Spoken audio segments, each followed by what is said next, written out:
jedha. Waaqayyo si waaqayyo si tokkichaa jedha. Tokkicha kanatu waaqayyo tokkicha qofatu gaariidha jedha Yesuus. Waaqayyo tokkicha jedhee barsiisa. Macaafni illee waaqayyo tokkicha jedha. Isin maalumaaf baay'ee kana gootan maaluma baay'ee kanatti rabbi isin kaasisa. Waaqni sadi wal bira taa'ee beektanii Sillaasee Ortodoksii fa'aa osoo gartanii bar jaarsota gurguddoo tokko wal bira taa'a. Qaaliin jirtaa min beekta Sillaasee san dhungatteen beektusa. Siidhaadhinoo sani dhunganne isaa maanguddoota gurguddoo tokko jedha akka wal bira ta'an tokko. Maali? Sillaaseen beektu isaa footoo Sillaaseedhaan beektu ati. Siidhaadhinoo nan beekama.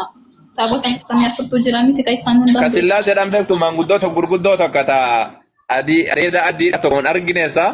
Maanguddoota gurguddaa areeda adiidha tokko ka wal bira taa'u. Kun dhima kun hambaa kun afur jedhanii. Omaara koon qabuumi. Jechuun uummata asiin jecha. Ajaa'iba. Omaara koon qabu. Ustaaz. Wayye. Amma osoo rabbiin sadiin kunni osoo wal bira jara kana yaame kamii fi awwaatan yoo sadinuu haajaadhaaf yaaman.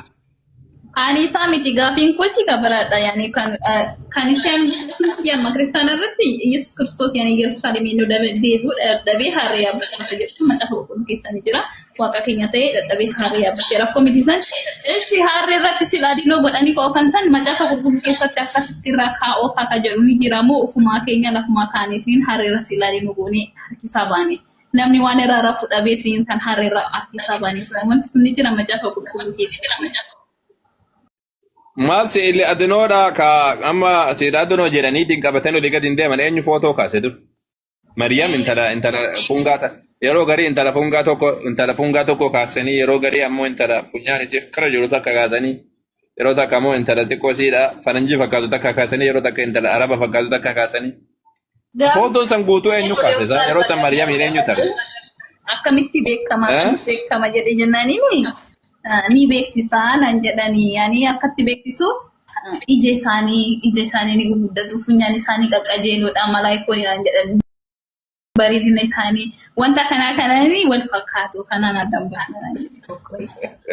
Wallahi kun gimmi jajjabaadha kun.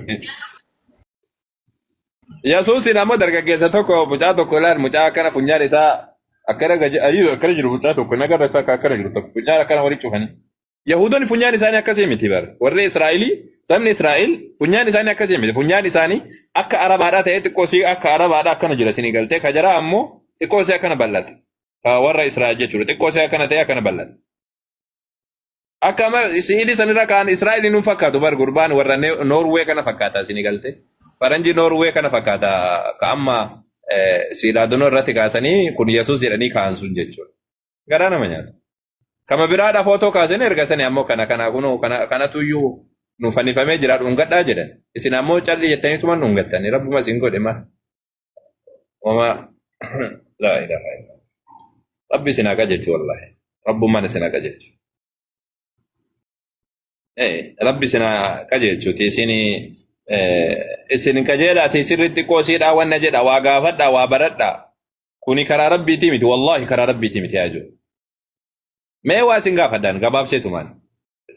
Qaal waa si gaafadhaan. Wedduu caalu qofa eenyutu barreessee macaafa keessa kaa'e. Tanuma qofa gaafadhu mee. Atuu himi mee yeroo takka mee haa himtu qofa midhaan. Wedduu caalu maqaan rabbiidhaa kitaaba keessatti hin dubbatamin. Wantoota waan intalaadha dubbata waan dhiiraadha dubbata. Eenyutu barreessee achi keessa kaa'e. Eenyutu qulqulluu godhe. Eenyu akka barreesse gaafadhe isinitti hima garuu wanta achi keessatti barreeffee fi yaani wanta nama saalfachiisu miti waanuma jiru kana kitaabni qulqulluu keenya waanuma hunda nu barsiisaa naan jedhan rabbi. Maal jechuudha waan hunda nu barsiisaa jechuudha? Yaani jechuun waanuma jiru kana waanuma amma kun wanta saalfachiisu miti kana macaafa qulqulluu irratti maaf kun ta'e yaani ayaa saafirም ይሄ ትምህርት ያለ ነገር እስከሆነ ድረስ መጽሐፋችን ሁሉንም ነገር ነው የሚያስተምረን ነን ጀዳና እኔ ቢቆርም ይባላል ማለት ሁሉም ነገር ያስተምራል ማለት ምን ማለት ነው? ሁሉም ነገር ያስተምራል ማለት ጅንጀና ያስተምራል ማለት ነው ወይስ ያ ነገር ያቹን maal jechuudha sa qaama dubartii himaati waa hunda barsiisa maal qaama dubartii himu maal barumsa maal irraa argatan fakkeenyaaf amma harmi kan kee kana fakkaata amma dargaggeessi osoo dubbisee dhibe kan miira keessa seen Adaan isaa maal barsiisame barsiifni isaa dhame waan gara rabbii si fidamoo gara duruyyuu maaras yoo. Biyya lafaa kana keessatti illee waanuma jiru nutti makama caafa qulqulluu keenya. Waanuma goonu kaafeet. Maal waan jiru maalidha? Fakkeenyaaf amma qaamni saalaa kan keessirra jira. Qaama saalaa kan kee barreessitee namatti gabbaaftee dubbisaa ta'aa nama.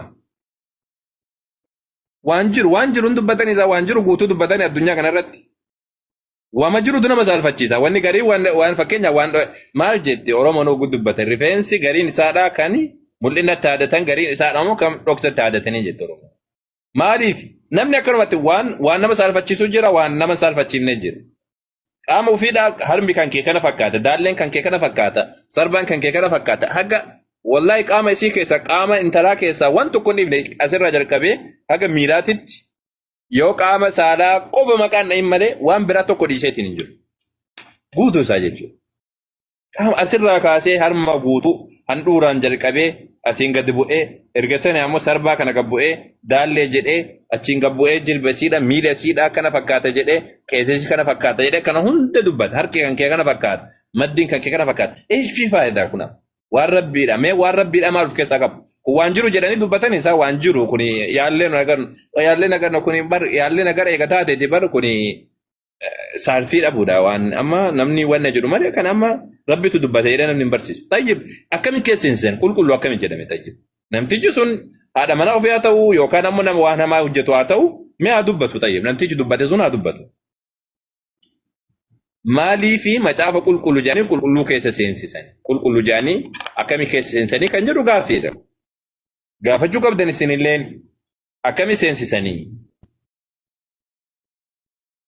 Waan jiru jedhanii waan hunda dubbatan isa. Fakkeenyaaf ammaati dhiira wayii wajjin haasofte haa jennu halkan. Tokko hidhaan sikkaatee wajjin haasofte haa jennu. Gabbaatee barreessitee akkana jedhee anillee isaa akkana jedhee jettee gabbaatee ittiin odeessite amanutti waan jiru jettee yaallee nagaa danda'u jettee. Yoo deessitu nutti yoo deessitu si galte. Yaa akkoo inni nama shaalfamfaa mitire nu akkan shaalfanneef wanta kanaatti irratti nu barsiisanii mitire yaa malati yaada nagarihi. Ustaaz adabti መጀመሪያ ማለት ያኒ መጽሐፍ ውስጥ ይሄን ያሳፍራል ይሄ ያሳፍርም ብሎ ለይቶ አይደለም ያስተምሩና ያኒ በቃ ያለ ነገር ነው አስተማሩን እዛ ጋር ያኒ በመጽሐፍ ቅዱስ ላይ ደግሞ ምንም መጽሐፍ ቅዱስ ላይ የተጻፈ ነገር የሚያሳፍር ነገር አይደለም ምክንያቱም ያለ ነገር ነው የሌለ ነገር አልተጻፈም ማለት ነው እንዳታሳፍሩ ለማለቱ ነው ከዝወያ በቃ እንዳሰራችሁ ለማለቱ ነው በቃ ዋንታ ከንሲንሳል ፈጭም ልጅ ቹዳፊ ያለ ነገር ነው ኖርማል ነው በቃ ከነመቲ አከበር ባደንት ወጂናሳ ጀቹዳፊ طيب አከሳናን ጂንጀናን halkan ጉየ ዱርየ ወነጀቱ ኩን ለአፎር መጫፍ ቁልቁሉ ከሰገሉ ቀበካ لا አጃይብ ዲቪንገ አበከ ከንገ ማፍ ከሰን ሰን طيب me fakkeenya famati nam way wajjina softe ajennu kanke maaf keesen seene kagaaf sani keesen maaf keesen seene kun ayina sofne kan injanu kakkiyodo janin sanu ana wanta ana asawfi mutafa qulqullu wasunti barray tokko ta'undan ayyo kan biraada kan janu maaf keesen seene namni biraada yoo jana jinjana zamaaf majaalu sirrin jiran ka ustazi akkamiti janajjanun harama ije erga sirrin jiranne jinjana akkamiti majaafa keessa seena aside ustazi kanuma wannan gaba Allahu akbar. Macaafa dubbisee jirtu bar jinjana jennan jinjana ajaa'ibaati. Kottu na fudhadhu badi jetti bar. Kottu ganda keessa gabbaaneeti ona keessatti jaalala koo achitti siif kenna jettiin intan. Jaalala siif kenna jechuun maal jechuudha sa? Haadha warraattu akkana jedha sa haadha warraattu abbaa warraatiin akkana jedha. Kottu ganda keessa gabbaaneetiin erga sanii gad baanee ganda keessa galee ona keessatti jaalala koo achitti siif kenna jettiin. Amma wanna namni haadha warraati abbaa warraa akkana jedha dubbata. لا انجرو كان ايغن جنجنا وان انتاني تاتا كميتي مچافا كان اكميتي مچاف قلقلو كي سينمي اكميت دبت مكان ربي تو كي سنجرو جلقا باغ تمرا يولالت مكان واقيو جرو كي سنجرو انجرو بچراش مچافا كي سدبت من انجرو مچافا غرين كي ستي مكو داف جچ كيا رجر انجرو جلقا بركا سي دبي زغ تمرا مكان واقيو جرو يو كي سنجرو وما واقيو جرو كي سنجرو سكن اكميتي اكا سمون كي سيمبلتن sammuun keessan akka isin fudhatan hin beeku malee kuni waan ifa galaadha isin galte waan ifa galaadha waan nama dhokatuudha miti jim jedhanii akkanuma callisanii tuman tayyib kabira si gaafadhamu tayyib Macaafa Museedhaan Musee barreessee jira yoo taate macaafa Museedhaan Musee barreessee jennee haa fudhannu. Du'a Museedhaa eenyutu nutti hima macaafa Museen barreessee jiru keessatti? Museen du'ee akkana ta'ee namni isaa boo'ee ka jedhu eenyudha?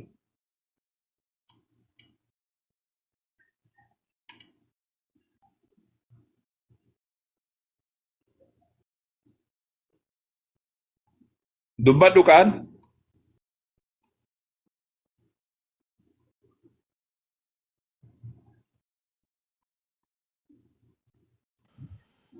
Maal ustaaz?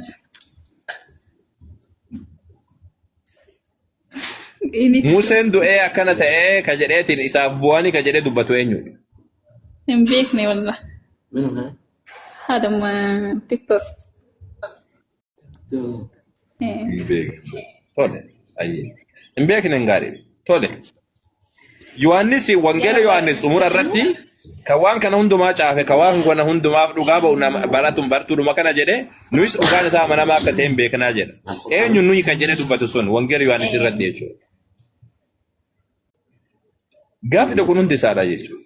Eegaltee dabalataan macaafa kana macaafa isin harkaa qabdan kan fakkeenyaaf itti quraana rabbiidhaa jecha rabbiitii wagguu jennu rabbiin jecha kiyya eeyyata kiyya jedhee ofitti hirkisaa jennaan.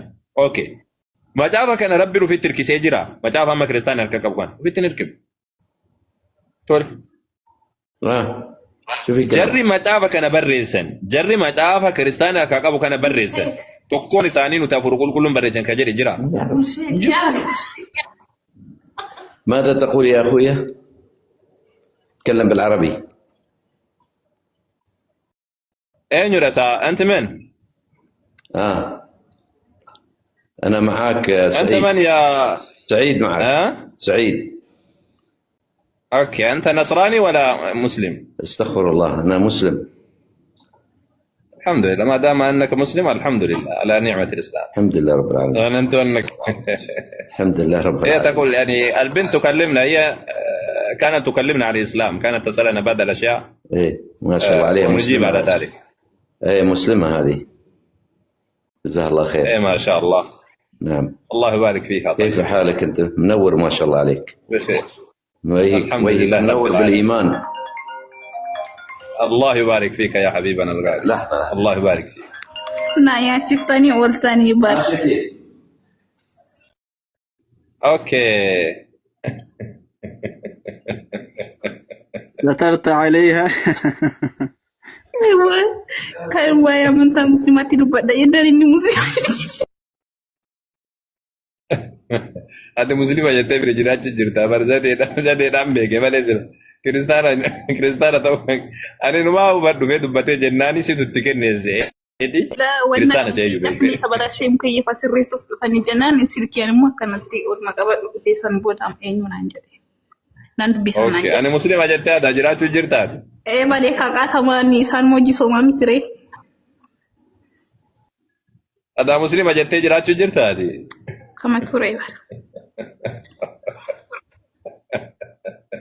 Nyaatamtee oolte ani. Ani ammoo kiristaana fiddee yaa dubbatu goote jedheeti. Musliima wala nasraanii jennaan. Garuu yaani inni wanna jedhu salaatu malee garuu haadha manaan isaanii garuu musliima garuu salaatu isheenis.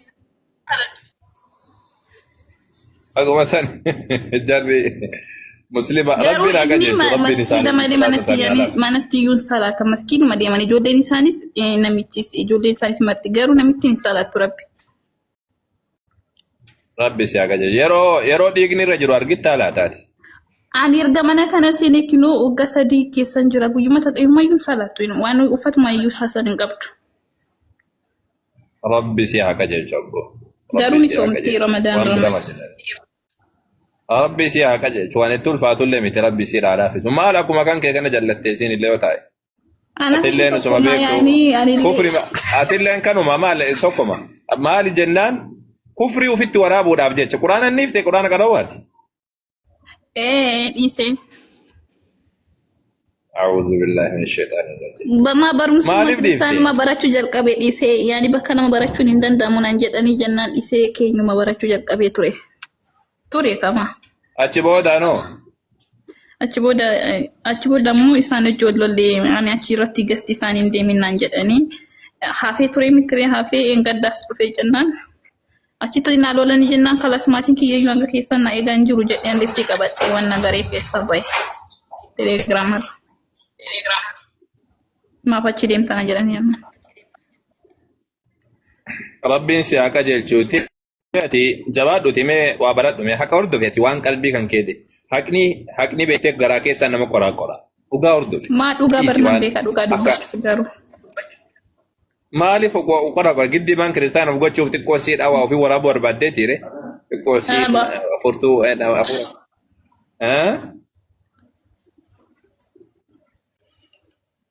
Dhuguma giddi godhee haqa kun kan jiru musliimni dhugaa akka ta'e maqaa isaa beeka amma kanaayyuu. Xiqqoo siidhaa bee ofitti waraabee ka'eetti ergasanii islaamummaa kan of jibbisiisetti akkas goote. Xiqqooma kana utaalee kan amma achi keessatti jee naada bagabadhee taa'ee taa'e. Mee kiristaanummaa kana keessatti obsuu wayyaati mee ofiif waraaba jettee ofitti waraabneere duuba. Waraaba keessa amma kan ijoollee waraabdii gadhiiste rabbi ani achi keessatti kanaaf ta'an jiru ijoo wanti na teechisu jira malee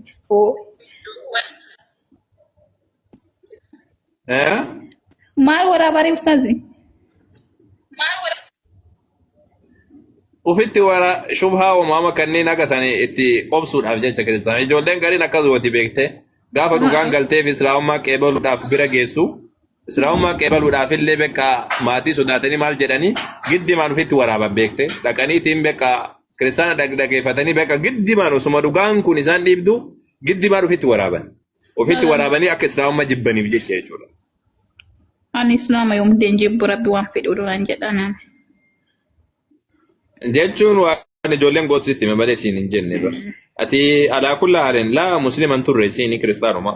Akkasumatti quraana qaraateen turtee xiqqoo siidhaa quraana qaraatee juuza lama geetti na fakkaata. Afuraffaa keessa juuza lama geettee waa xiqqoo siidhaa. Amma si harkaa bade kaa. Achitti garuu rabbi asitti deemee arra wanatti manirra kan duraan achi deemee baradhee san isa san yaadadha iyyuu. Dhugaa dubbachuuf. Keessa deemtee baradde. Telegiraam irratti waa'ee macaafa qulqulluu dubbisanii kanatti man achi bahee jennanii madagadhaa kama gaafadhe yoo ta'e malee kaazanaan dagadhaa kunaan qabatamu quraana duraan baradhee ganuun beeka jennaan sammuu keessaan jala deemtee dubbisee jirta kama isaanii beekta yaada kan jedhanii.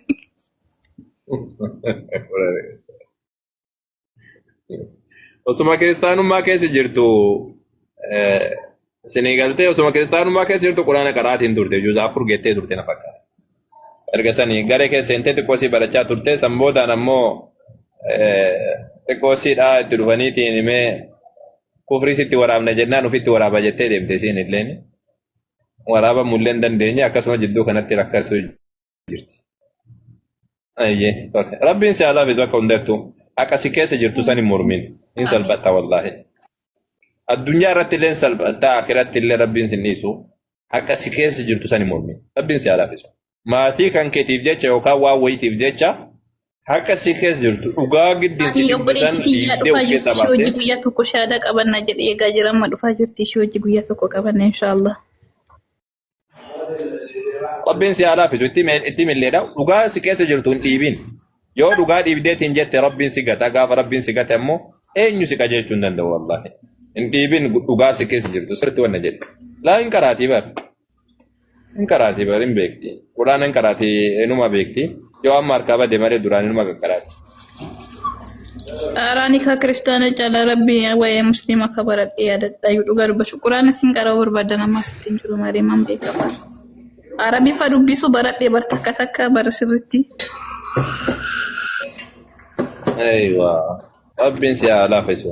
Akkasi jabaadhu taati ofirraa dhugaa sitti jirtu dhugaa siif iftee akkasitti haqni beektee wallahi swaga feetu irraa dhiibde dhugaan inuma si dhiibde akka takka garuu rabbiin sitti cufee jennaan lammata warraa barumsa. Amma achitti deemee ustaaz bakka barumsa isaanii deemee jennaaniini asii maal gootachi jalatti isaan jalan deeminaan jedhanii tolee jedhee seenii barumsaatti achitti deemee jennaan wayii musliimanatti kasa wayii nabii Muhammad kana beekana jedhee maal rakkadhee wayii kana barachuuf hin dhufne wayii amantaa keetii nama biraarra baratin jettanii miti wayii amantaa keenya barsa jennaan Ati kakadhu mee dhugumatti waa'ee musliima dhufne jenna amma asta mee kakadhu nagaan haadha kootti nan gafin jedhi kakadhu jedhan achitti na kakachiisa wallahi.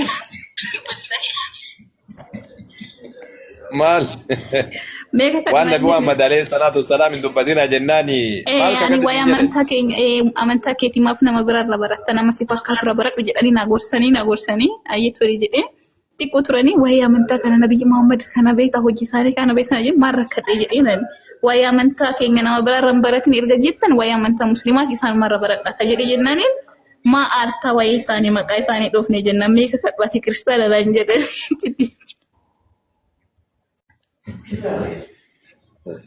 Dhuguma jetteen maal muslima ergaa waan amantaa keenyaadhaa nama biraarraa hin baratin siin jedhan kan muslimaallee jararraa barachuun qabdu dhugaa kan keeti.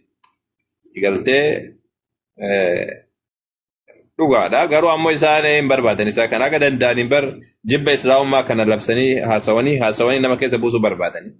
Rabbiin si haa laaffisu jabaadhuuti gaafa yoo qabdu immoo gaafadhu rakkoon qabdu eenyu yeroo kamittuu gaafachuu dandeessaa hubachuu dandeessaa laakiin dhugaa jirtu sirriitti bari Rabbiin subhaanahu wa ta'ala si haa laaffisu dhugaa jirtu sirriitti bari akkasitti wanna jedhi Rabbiin si haa laaffisu ta'e. Ayyooftas.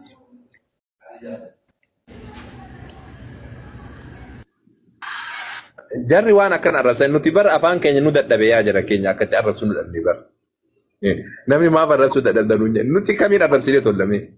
Yesuusin arrabsina nabiyyiin jenne ergamaa jennee itti amanna. Rabbiin arrabsina jarri waaqa abbaa jettuun sana arrabsina san nuti rabbiidha rabbiin isaayyuu jennee itti amanna. Muusee arrabsina moo nabiyyi rabbiiti. Abrahaam arrabsina moo nabiyyi rabbiiti. Jarri tariiban qabanii waa hunda arrabsaatiin deeman nuti wama arrabsinuun qabnu ban nuti rakkin rakkanne isaanii wajjin hin rakkanne. Hogguu isaan arrabsan amma isaan Nabi Muhammadin alayhi salaam arrabsan nabiyyoota hundaa arrabsuu barbaada.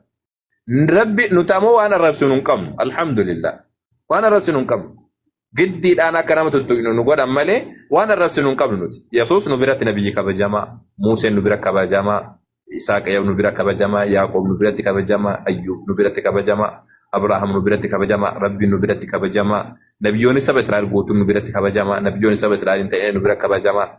Quraana keessatti Rabbiin jara kan hunda faarsa jedha Maryam nu bira kabajamtu waa hunda isaa Rabbiin subhaanahu wa ta'ala nu biratti kabaja godhe amantii kabajaati kabaja namaaf qabna kabaja nabiyyootaaf qabna isaan ammoo kabaja waan tokkoof hin qaban nabiyyootaaf hin qaban ni arrabsan Nabi Muhammadin arrabsanii afaan achi qabatan Rabbiin arrabsanii usuu beekan sanii Allahin eenyu akka ta'e usuu beekan dhaabbattee arrabsiti sini galtee Allahin eenyu akka ta'e usuu beekan arrabsan sun beekan arrabsan wallaalanii miti. Sa'aatii kanatti amma Allah jecha jedhu namni barreesse Allah jechuun maal jechuudha jedheetiin barreessee ilaaluu danda'a googilii irra. Nama waan namni miti mubaal namni hundi isaa harkaa qabaan. Allah eenyu yoo jettee afaan Oromootiin naa jette Waaqayyo jedheetiin siika. Allahin eenyudha jettee ati gaafatte Waaqayyo siin jedha afaan Oromootiin naa hiikawati jetteen googiliin mataan isaatu barate zamana googiliin barate. Isin galtee zamana googiliin barate keessa osoma beekan Rabbiin arrabsan subhaanahu wa ta'ala. Hin arrabsan. Laakiin nuti waan arrabsinu hin qabnu dhiifama nu godha. Waan goonu hin qabnu. Osoo silaa nabiyyi yookaan waan arrabsinu eessuu qabaanne silaan arrabsina. Laakiin nuti waan arrabsinu hin qabnu. Maaliif jennaan wanni isin quddus jettan bu'aa nu hin qabu arrabsuun isaadha. Laakiin yeroo gari gari akkasidha. Rabbiin wanna ajirnu googiliin mataa isaatu isinirra beeka yaa jiru. Hayyee eenyuun haasofsiifname ibsa ta'etu jirta? La ilaha Gara anaaf carraa kennaa yoo carraa naan kennine nan bu'a. Sin dhaggeeffachaan ture warri kaan na booda. Ayyee. Eenyu haadha qoroo jetta isa haadha qorooti? Rakkoo hin qabu akkasuma hojjettanis. Ayyee dubbadhu Yerusaalem. Okay. Sinin gaafadha moo na gaafattu ayyee. Si gaafadhaati deebisi gaafii mucayyoon gaafatte dura gaafattee turte iyyuu san deebisi. Ano waan isheen gaafatte shumti haa raawwattu waan na gaafattan sunummaan na gaafadha. Mana jawaabuu koo sanitti ba'e moo akkam? Sa'aatii torba yommuu ta'u, konnekshiiniin ustaazaa hin bada daqiiqaa tokkoof jechuudha. Sa'aatii torbaaf daqiiqaa tokko yeroo ta'u.